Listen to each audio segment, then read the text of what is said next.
Good day, students. Today we are gonna start with our first chapter of your English textbook, Honeydew. Okay. So the first chapter is the best Christmas present in the world. उसके नाम से ही पता चल रहा है आपको कि दुनिया का सबसे अच्छा क्रिसमस का तोहफा. अब बिफोर यू रीड, पहले तो मैं आपको बता दूँ, ये जो स्टोरी हम पढ़ने वाले हैं ये बहुत इंटरेस्टिंग स्टोरी है और बहुत इमोशनल स्टोरी है. आपको पता चलेगा बाद में जब हम ग्रेजुअली एंड की तरफ पहुँचेंगे स्टोरी के. तो बहुत इंटरेस्टिंग स्टोरी है, अच्छे से समझना, अच्छे से पढ़ते हैं, मज़ा आएगा. ठीक है. Before you read, there are some dates और periods of the time in the history of the world that are so significant that every one knows and remembers them. वो कह रहे हैं कि हमारे इतिहास में ऐसी कुछ डेट्स और ऐसी कुछ पीरियड्स हैं, ऐसे कुछ समय है जो लोगों को जो बहुत इंपॉर्टेंट है और लोगों को आज तक याद है. The story you will read mentions one such date and event, a war between the British and the German in 1914. ये कह रहे हैं ये जो स्टोरी तुम यहाँ पढ़ने वाले हो ये भी एक ऐसे किसी एक इवेंट को जो बहुत सिग्निफिकेंट इवेंट है उसको इंक्लूड करती है. और वो इवेंट क्या था? ब्रिटिश और जर्मनी की वॉर हुई थी, ब्रिटेन और जर्मनी की वॉर हुई थी इन 1914. Okay, so now will read. और यहाँ पे देख रहे हो ये सब तुम्हारे वर्ड मीनिंग्स दे रखे हैं जिनकी बात अभी हम करेंगे जैसे जैसे स्टोरी रीड करेंगे. आई spotted it in a junk shop in Bridport, a roll top desk. The man said it was early 19th century and oak. I had wanted one but they were far too expensive. वो कह रहा है कि उसने एक junk shop मतलब जो कबाड़ की शॉप होती है ब्रिडपोर्ट में, वहाँ पे एक रोल टॉप डेस्क देखा, एक डेस्क टाइप जिसके ड्रॉर्स होते हैं, खुलते हैं. The man said it was early 19th century. वो 19th century से बिलोंग करता था. ठीक है. एंड वो ओक से बना हुआ था. ओक एक वुड एक पेड़ का नाम होता है ओक, जिसकी लकड़ी बहुत फेमस है. वो ओक बोलते हैं, जो ओक ट्री की वुड से बना हुआ. आई वॉन्टेड वन, मतलब मैं हमेशा से एक लेना चाहता था. ये नरेटर बोल रहा है. But they were too far expensive. वो बहुत एक्सपेंसिव होते थे. This one was in a bad condition. ये थोड़ी बेकार कंडीशन में था. The roll top in several pieces, one leg clumsily mended, scorch marks all down one side. वो कह रहा है कि ये देखो, वो कह रहा है कि उसकी जो रोल टॉप था, मतलब उसका जो टॉप का था, वो सब पीसेस बिखरे हुए थे. उसका एक जो लेग था, मतलब ड्रॉर का, जैसे ड्रॉर्स के नीचे भी लेग्स होते हैं, वो क्लमजी हो रखा था, थोड़ा हिल रहा था. स्कॉच मार्क्स थे पूरी जगह पे, मतलब बहुत बुरी तरह के स्क्रैचेस वगैरह पड़े हुए थे साइड वगैरह में. It was going for very little money, मतलब लेकिन वो मुझे मिल रहा था बहुत कम पैसों में. I thought I could restore it. मैं उसे दोबारा से यूज़ कर सकता हूँ. ये देखो, रीस्टोर का मतलब रिपेयर करना. It would be a risk, लेकिन वो रिस्क होगा. A challenge but I had to have it. वो रिस्क भी हो सकता है, एक चैलेंज भी होगा मेरे लिए उसको ठीक करना, बट मेरे को वो चाहिए था तो मैंने किया. I paid the man and bought it back to my work room at the back of the garage. मैंने उस आदमी को जिससे वो ख़रीदना था वो ख़रीदा और मैं उसे अपने गराज में ला के पीछे रख दिया. I began work on it and on the Christmas Eve. मैंने उस पर क्रिसमस ईव पे काम करना शुरू किया. I remove the roll top completely and pulled out the drawers. The veneer had lifted almost everywhere. It looked like water damage to me. Both fire and water had clearly taken their toll on this desk. The last drawer was stuck fast. I tried all it could to ease it out gently. In the end, I used brute force. I struck it sharply with the side of my fist and the drawer flew open to reveal a shallow space underneath, a secret drawer. There was something in there. I reached in and took out a small black tin box, sellotaped to top of it, and was a piece of lined note paper and written on it in shaky handwriting, Jim's last letter received January 25, 1915. To be buried with me when the time comes. I knew as I did it that it was wrong for me to open the box, but curiosity got me better my scruples. It usually does. अब basically इस paragraph में आपने starting में देखा कि वो बता रहे हैं कि उसने वो ड्रॉर लिया, वो गैराज में लेके गया उसे रिपेयर करने के लिए. तो उसको वहाँ पे देखा उसने कि उसने ये जो हमने यहाँ पे वर्ड मीनिंग देखा था वेनेर, एक वर्ड देखा था वेनेर, उसका मतलब एक थिन लेयर ऑफ प्लास्टिक और decorative wood on the furniture. ठीक है, ऑफ चीप वुड. तो ये है the veneer had lifted almost everywhere. वो जो कहते हैं ना कि हम लकड़ी का कोई भी चीज़ खरीदते हैं तो देखते हैं उसके ऊपर से उसकी परत हटनी शुरू हो जाती है, उसे वेनेर बोलते हैं. ठीक है, वो हटनी शुरू हो गई थी. उसने पानी और एयर ने उस पर बहुत, पानी और आग और मतलब पानी ने उस पर बहुत अजीब सा काम किया था. वो थोड़ी जली वली भी हुई थी. ठीक है, तो उसने लास्ट ड्रॉअर जो थी वो स्टक हो गई थी और वो उससे खुल नहीं रही थी, तो उसने उसमें बहुत फोर्स लगाया। पहले तो उसने आराम से खोलने की कोशिश की, फिर उसने फोर्स लगाया तो वो उसकी फिस्ट उसने अटैच की हुई थी, एकदम से उससे उड़ी, वो ड्रॉअर से उड़ा हल्का सा। लेके होता है ना जब आप देखते हो आपसे कोई ड्रॉअर नहीं खुलता और आप एकदम से फोर्स लगाते हो तो वो एकदम से बहुत जल्दी से पुल होकर आता है बाहर, तो वही हुआ उसके साथ। और उसमें उसने देखा कि एक छोटी सी सीक्रेट ड्रॉअर थी जिसमें एक ब्लैक कलर का टिन का डब्बा पड़ा हुआ था। उस डब्बे के ऊपर पूरे में सेलो टेप लगी हुई थी, और सेलो टेप लगने के बाद जब उसने थोड़ा उसे खोला तो उसमें एक एनवलप था जिस पे लिखा हुआ था Jim's last letter received on January 25, 1915। ठीक है, और वो बहुत अजीब सी थोड़ी शेकी हैंड राइटिंग, मतलब जब हम थोड़ा ऐसे शिवर करके काँपते हुए लिखते हैं या थकान में लिखते हैं और गंदी सी राइटिंग आती है वैसे। ठीक है, और उस पर लिखा हुआ था कि to be buried with me when the time comes. Buried मतलब होता है गाड़ना, कि मेरे साथ ही ये गाड़ दी जाएगी जब टाइम आएगा। आई न्यू, वो नरेटर कह रहा है कि मुझे लगा कि मुझे ये चिट्ठी नहीं खोलनी चाहिए क्योंकि ये मेरी चिट्ठी नहीं थी, पर मेरी जो क्यूरोसिटी थी, क्यूरोसिटी मतलब जिज्ञासा, आपको कुछ जानने की जो एक फीलिंग होती है, तो उसकी क्यूरोसिटी जो थी, उसकी जिज्ञासा ने बट उसको रोक लिया और उसको वो खोलने पे मजबूर कर दिया, वो चिट्ठी खोलने पे मजबूर कर दिया। Inside the box there was an envelope. The address read Mrs. Jim MacPherson, 12 Copper Beaches, Bridport, Dorset. I took out the letter and unfolded it. It was written in pencil and dated at the top December 26, 1914. वो कह रहा है उसने envelope खोला तो उसमें से एक एनवेलप मतलब उसने बॉक्स खोला तो उसमें से एनवेलप बाहर आया जिसमें एक एड्रेस लिखा हुआ था मिस जिम मैकफर्सन नाम से, 12 कॉपर बीचेस, ब्रिडपोर्ट, डॉसेट। उसने उसे अनफोल्ड किया लेटर को, और उसमें एक पेंसिल से, अनफोल्ड का मतलब है खोला, एनवेलप खोला और लेटर खोला, तो उसमें पेंसिल से डेट डली हुई थी दिसंबर 26, 1914। अब हम जो है आपके नेक्स्ट उस पर आते हैं। ये तुम्हारा नेक्स्ट कॉम्प्रिहेंशन मतलब पार्ट सेकंड शुरू हो रहा है स्टोरी का, डियर कोनी। इसमें क्या बताएगा सेकंड पैरा में, वो सेकंड मतलब कॉम्प्रिहेंशन में कि क्या लिखा हुआ था लेटर में। ये पूरा लेटर है। डियर कोनी, I write to you in much happier frame of mind because something wonderful has just happened that I must tell you about at once. We were all standing in our trenches, long deep ditches in the ground which soldiers hide from enemy. Trenches मतलब हो गए वो जो बड़े बड़े whole होते हैं जिनमें जो है सोल्जर्स मतलब जो आर्मी मैन होते हैं वो घुस जाते हैं छुपने के लिए अपने दुश्मनों से। Yesterday morning, Christmas morning, it was crisp and quite all about as beautiful as morning as I've ever seen, as cold and frosty as a Christmas morning should be. वो कह रहा है कि डियर कोनी, आज मैं तुम्हें बहुत अच्छे एक फ्रेम ऑफ माइंड में खुश हूँ और मैं तुम्हें लेटर लिख रहा हूँ। ठीक है, हम कल अपने ट्रेंचेस में खड़े हुए थे मॉर्निंग में, और वो मॉर्निंग बहुत अच्छी और बहुत रिफ्रेशिंग मॉर्निंग थी, बहुत अच्छी और ताज़ी हवा चल रही थी, बहुत थोड़े कोल्ड था, जैसे क्रिसमस मॉर्निंग होनी चाहिए, क्रिसमस की सुबह थी वो, वैसे ही वो सुबह थी। I should like to be able to tell you that we began it, but the truth I am ashamed to say is that Fritz began it. First, someone saw a white flag waving from the trenches opposite. Then they were calling out to as from across no man's land, "Happy Christmas, Tommy! Happy Christmas!" When we had got over the surprise, some of us shouted back, "Same to you, Fritz! Same to you!" I thought that would be that. We all did, but then suddenly. Some of us shouted. Then suddenly, one of them was up there in his great coat and waving a white flag. "Don't shoot, lads!" Someone shouted, and no one did. Then there was another Fritz upon the parapet. Okay, parapet, and another, "Keep your heads down." I told the man it's Frick, but it wasn't. Basically, अब क्या हो रहा है ना, वो बता रहा है कि अब मतलब जो भी है उस बंदे जिसने ये लेटर लिखा है वो उसको बता रहा है मिस मैकफर्सन को कि मैं तुम्हें ये बताते हुए खुश हो रहा हूँ, मैं तुम्हें बताना चाहता हूँ, पर मैं तुम्हें सच्चाई बताऊँगा तो मेरे को थोड़ा बुरा लग रहा है, मशे मुझे थोड़ी शर्म आ रही है ये कहते हुए कि ये चीज़ हमने नहीं, फ्रिट्ज़ ने शुरू की। अब मैं बताती हूँ, फ्रिट्ज़ ना वो लोग होते हैं जो जर्मनी के सोल्जर होते हैं, उनको जर्मनी के सोल्जर्स को फ्रिट्ज़ बोलते हैं, और टॉमी बोलते हैं ब्रिटेन के सोल्जर्स को। ठीक है, तो ये चीज़ याद रखना। तो फ्रिट्ज़ का मतलब है, उसने बोला वो चीज़ फ्रिट्ज़ ने चालू की थी। उन्होंने पहले सफ़ेद झंडा दिखाया था। सफ़ेद झंडा दिखाने का मतलब है शांति बनाए रखने का एक साइन। तो उसने बोला कि उन्होंने सफ़ेद झंडा दिखाया था और वो वहाँ से चिल्लाने लग गए सफ़ेद झंडा दिखाते हुए, "हैप्पी क्रिसमस टॉमी!" तो उन्होंने भी उनको वो सब चिल्लाने लग गए, तो उन्होंने भी वहाँ से चिल्लाना शुरू कर दिया कि happy Christmas Fritz.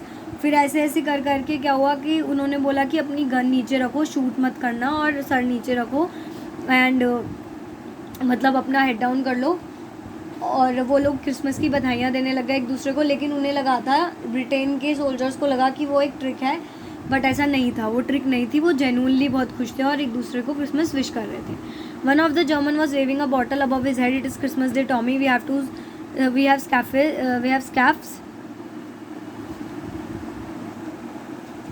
Have scaffs, what do you call it, snaps, sorry.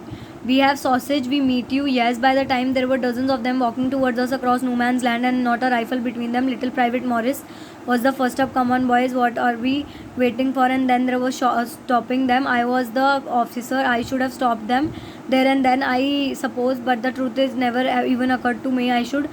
All along their line and ours, I could see men walking slowly towards another, grey coats, khaki coats, meeting in the middle, and I was one of them. I was part of this. In this middle of the war, we were making peace. You cannot imagine, dearest Connie, my feelings as I looked into the eyes of the Fritz officer who approached me, hand outstretched, Hans Wolf. He said, gripping my hand warmly and holding it, I am from Dusseldorf. I play the cello in the orchestra. Happy Christmas. Basically क्या होता है, एक ना जब भी कहीं पे border होता है, इंडिया पाकिस्तान का बॉर्डर ले लो, या तुम कभी तुम में से वाघा बॉर्डर पे गए, तो बीच में एक जगह होती है जहाँ 2 गेट के बीच में जगह होती है, उसे हम नो मैंस लैंड बोलते हैं। वो किसी का भी एरिया नहीं होता, वहाँ पे सिर्फ शांति बनाई जाती है, वहाँ पे कोई भी आ सकता है लेकिन आते नहीं है वो, ठीक है। बीच का एक एरिया होता है वो, थोड़ा सा ऐसा नहीं है कि बॉर्डर है तो मतलब एक लाइन खींच दी लक्ष्मण रेखा, बीच में थोड़ा सा लैंड होता है जिसे नो मैंस लैंड बोलते हैं, जहाँ पे आना किसी का भी अलाउड नहीं होता बिना किसी की परमिशन के। तो वहाँ पे वो लोग देखते हैं कि वो लोग चीखते चिल्लाते हैं, जो फ्रिट्स होते हैं, जो जर्मनी के सोल्जर्स होते हैं, वो आने शुरू हो जाते हैं ग्रे कोट्स में पहने हुए, और फिर वो धीरे धीरे वो बोलता है कि मैं वहाँ का सोल्जर था, मुझे उन्हें रोकना चाहिए था, पर मेरे को कभी ऐसा महसूस नहीं हुआ कि मैं उन्हें रोकना चाहिए, और मैंने उन्हें वहाँ आने दिया। तो वहाँ पे जो सबसे पहले वहाँ पे आया था लिटिल प्राइवेट मॉरिस नाम का सोल्जर्स जर्मनी का, उसने हम सबको हैप्पी क्रिसमस बोला, और धीरे धीरे खाकी कोट्स, मतलब उनकी साइड के खाकी कोट्स वाले और ग्रे कोट्स वाले मिलजुल के एक दूसरे के साथ खुशी मनाने लग गए, और हम लोग युद्ध के टाइम पे भी शांति बनाए रखने लगे। फिर वो कह रहा है कि तुम इमेजिन भी नहीं कर सकती कि मेरी फीलिंग्स उस टाइम पे, जब मेरे पास एक फ्रिट्ज ऑफिसर आया जिसका नाम हेल्स वुल्फ था, उसने मुझे बताया कि मैं जो है तुम्हारा ड्रेड डज़ल्डॉर्फ नाम की जगह पे रहता हूँ, एंड हैप्पी क्रिसमस, उसने मुझे हैप्पी क्रिसमस विश किया। Captain Jim McPherson, I replied, and happy Christmas to you too. I am a school teacher from Dorset in the west of England. वो बोलता है कि मैं जो है उसने मतलब मैंने रिप्लाई किया कि कैप्टन जिम मैकफर्सन, मेरा नाम कैप्टन जिम मैकफर्सन है, और happy Christmas to you too. मैं एक स्कूल टीचर हूँ डॉर्सेट इन वेस्ट इंग्लैंड में। Dorset he smiled, I know this place. I know it very well. We shared my run ration and his excellent sausage, and we talked Coney, how we walked. He spoke almost perfect English, but it turned out that he had never set foot in Dorset, never even been to England. He had learned all this new English, all he knew of England from school and from reading books in English. His favorite writer was Thomas Hardy. His favorite book from the Madding Crowd. So out there is no man's land. We talked of Bathsheba and Gabriel Oak and Sergeant Troy and Dorset. He had a wife and one son born just 6 months ago. As I looked about me, there were hurdles of khaki and grey everywhere, all over no man's land, smoking, laughing, talking, drinking, eating. Hans Wolf and I shared what I left of your wonderful Christmas cake, Coney. He thought the marzipan was the best he has ever tasted. I agreed. We agreed about everything, and he was my enemy. There never was Christmas party like it, Coney. वो उसे बताना शुरू कर देता है कि मैंने जब उसको बताया तो वो उसे बताना शुरू करता है कि मैं डॉर्सेट के बारे में बहुत अच्छे से जानता हूँ, और वो बहुत अच्छी इंग्लिश भी बोल रहा होता है, जो हैंस वुल्फ होता है जर्मनी का सोल्जर। बट वो उसे बताता है कि उसने वो कभी ना तो इंग्लैंड आया ना कभी डॉर्सेट में कदम रखा, उसने जो भी सीखा अपने स्कूल में सीखा और बहुत अच्छे से सीखा उसने, ठीक है। और वो बताता है कि मेरा जो फेवरेट इंग्लिश का ऑथर है वो टॉम हार्डी, उस मेरी फेवरेट बुक का नाम far from the madding crowd है। मेरी शादी अभी भी हुई थी और मेरा जो बच्चा है वो 6 मंथ्स का है, ठीक है। और वो देखता है कि हर जगह जो नो मैन्स लैंड है वो भर गया होता है ग्रे कोट वाले, मतलब जर्मन के सोल्जर्स और ब्रिटिश सोल्जर्स से। और वो लोग बहुत हंस रहे होते हैं, ड्रिंक कर रहे होते हैं, स्मोक कर रहे होते हैं, लाफ कर मतलब हंस रहे होते हैं, बातें कर रहे होते हैं। और वो कहते हैं कि ऐसा कभी नहीं हुआ क्योंकि वो सब हमारे दुश्मन थे, ये हैंस वुल्फ मेरा दुश्मन था और हमने कैसे कभी भी ऐसे क्रिसमस पार्टी नहीं बनाई थी। Then someone I don't know who bought out the football. Grey coats were dumped into piles to make a goalpost. And the next thing we knew, it was Tommy against Fritz out in the middle of no man's land. Hans Wolf and I looked on the church, clapping in hands and stamping our foot to keep out the cold as much as anything. There was a moment when I noticed out breath mingling into us. He saw it too and smiled. Jim McPherson, he said after a while, I think this is how we should resolve the war. A football match, no one dies in a football match. No children are orphaned, no wives become widows. तो वो बोलता है कि देखते देखते क्या होता है कि हम लोग ने जो है एक फ़ुटबॉल निकाल ली थी और हम लोग नो मैन्स लैंड में थे। तो वो बोलता है कि नो मैन्स लैंड में उसने जो मतलब फ़ुटबॉल निकाली, तो धीरे धीरे देखते देखते वो जो मैच था वो फ़ुटबॉल निकालते एक मैच होना शुरू हो गया between German soldiers Fritz and between British soldiers यानी कि टॉमीज़। तो उन्होंने बोला कि मतलब वो सब दोनों जो है ये देख के क्लैप करने लग गए, अपनी फीट्स को ऐसे टैप करने लग गए ताकि वो उससे उनकी ठंड भी बचे बॉडी से, क्योंकि वहाँ उस टाइम बहुत ठंड हो रखी थी। तो ऐसे होने के बाद क्या हुआ कि उसने मतलब जो है क्या होता है कि a football match no one dies. तो जो हैंस वुल्फ होता है वो उससे बोलता है तुम्हारे जिम मैकफर्सन से कि देखो हमें ना फुटबॉल मैच खेल के ही ये लड़ाई सॉल्व करनी चाहिए, क्योंकि उससे ना तो किसी का नुकसान होगा, ना किसी की बीवियां जो हैं वो विधवा हो जाएंगी, ना जो बच्चे होंगे वो अनाथ होंगे। ठीक है, तो वो बेसिकली ये बोलता है कि वॉर से अच्छा तो हम एक मैच रख लें, जो जीतेगा वो जीत जाएगा। ठीक है, उससे किसी की मार वार नहीं होगी। I'd prefer cricket, I told him. Then Tommy could sure be winning probably. We laughed at that and together we watched the game. Sad to say, Coney Fritz won 2-1, but as Hans was generously said, our goal was wider than theirs, so it wasn't quite fair. Basically क्या होता है कि वो लोग के बीच में match होना शुरू हो जाता है और जो टॉमी मतलब जो जिम मैकफर्सन होता है वो तो ब्रिटेन के साइड से होता है, तो बोलता है क्रिकेट का मैच होना चाहिए था, फुटबॉल का नहीं, तो हम ज़्यादा चांसेस थे हमारे जीतने के। फिर वो कहते हैं मुझे दुख है ये बताते हुए, लेकिन फ्रिट्ज जो थे वो जीत गए थे, जर्मनी के जो सोल्जर्स थे वो ये मैच जीत चुके थे, क्योंकि उनका तो लेकिन उस पर हैंस वुल्फ ने बिल्कुल भी कुछ एक्टिंग नहीं की। उसने बस ये बोला कि हमारा जो गोल पोस्ट था वो ज़्यादा ब्रॉड था तुम्हारे वाले से, तो गेम उतना फेयर नहीं था, जो चीज़ उसको बहुत अच्छी लगी। The time came and all too soon when the game was finished, the schnapps and the rum of the sausage had long since run out and we knew it was all over. I wished Hans well and told him I hoped he would see his family again soon, that the fighting would end and we could all go home. I think that is what every soldier wants on both insides. Hans Wolf said, take care Jim McPherson, I shall never forget this moment, nor you. He saluted and walked away from me slowly, unwillingly. I felt he turned to the wave just once and then became one of the hundreds of grey-coated men drifting back towards their trenches. That night, back in our dugouts, we heard us singing of carol and singing it quite beautifully. It was still nashed, silent night. Our boys gave them a rousing chorus of while shepherds watched. We exchanged carols for a while and then we all fell silent. We had our time with peace and goodwill. That time I'll treasure as long as I live. तो वो बताता है कि धीरे धीरे उनके sausages और उनकी जो पार्टी चल रही थी उसमें सारा खाने पीने का सामान ख़त्म होना शुरू हो जाता है। उन्हें समझ आने लगता है कि अब टाइम आ गया कि उन्हें वापस जाना है। हैंस वुल्फ भी जो हैंस वुल्फ होता है वो जिम मैकफर्सन को बाय बोलता है, उसको सल्यूट करता है और उसको बताता है कि ये टाइम मेरी लाइफ का सबसे अच्छा टाइम था, तुम्हारे साथ बीता हुआ ये टाइम, और मैं इस टाइम को हमेशा याद रखूँगा। वो उसे सल्यूट करता है और वापस जाने लगता है। थोड़े टाइम के लिए वो उसे देखता रहता है जिम मैकफर्सन। हैंस वुल्फ पीछे मुड़ के उसे वेव भी करता है, हाई मतलब वेव करना ऐसे हाई करता है, मतलब बाय बोलता है उसे, और फिर वो धीरे धीरे चला जाता है और वो उन 100 ग्रे कोट्स वाले सोल्जर्स के बीच में चला जाता है जहाँ से वो कभी दिख नहीं पाता, और वो लोग अपना छुप जाते हैं अपने ट्रेंचेस में जाके, जैसे ब्रिटिश वाले अपने में छुप होता है। फिर रात होते ही वो लोग गाने गाने लगते हैं, खुशी का माहौल होता है, शांति का माहौल होता है, सब गाने एक्सचेंज करते हैं। उसके बाद एकदम सन्नाटा हो जाता है, शांति हो जाती है और वो लोग सब समझ जाते हैं कि ये बहुत पीसफुल है, बट लड़ाई अभी तक शांत नहीं हुई थी और बहुत अच्छा समय बीता था उनका। और ये वो बोलता है कि मैं ये जो समय हमारा बीता है ये मरते टाइम तक याद रखूँगा जब तक मैं जीऊँगा। Dearest Coney, a Christmas time next year this war will become nothing but a distant and terrible memory. I know from all that happened today how much both armless long for peace, armies long for peace. We shall be together again soon, I am sure of it. तो बोलता है तो वो अपनी मतलब उसकी जो होती है ना वाइफ होती है एक्चुअली, तो वो उसे बताता है कि नेक्स्ट ईयर ये जो लड़ाई वड़ाई है ये कुछ नहीं रह जाएगी, ये एक बस मेमोरी, एक हमारी याद बन के रह जाएगी और ऐसा कुछ नहीं होगा क्योंकि दोनों साइड की आर्मीज जो है वो शांति चाहती हैं, ठीक है। और मैं तुम्हारे साथ हूँगा जल्दी, हम दोनों जल्दी साथ में होंगे।